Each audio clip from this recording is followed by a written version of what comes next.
هل ترغب في الدراسة في الجامعة الأمريكية في العراق السليمانية مجاناً؟ تعلن الجامعة الأمريكية في العراق السليمانية عن برنامج المنحة الدراسية الجديدة التي تقدمها سفارة الولايات المتحدة في بغداد للطلبة العراقيين ولمدة 5 سنوات.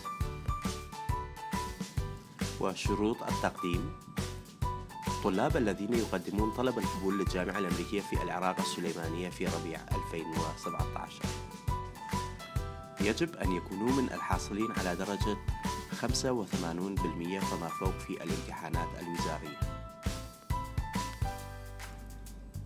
يجب أن يجتازوا اختبار تحديد المستوى باللغة الإنجليزية ويحصلوا على المستوى الثالث كحد أدنى.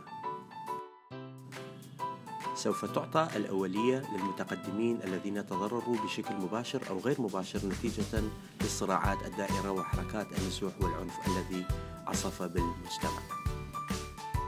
للمزيد من المعلومات يرجى الاتصال بالجامعة الأمريكية على الموقع الإلكتروني www.auis.edu.krd.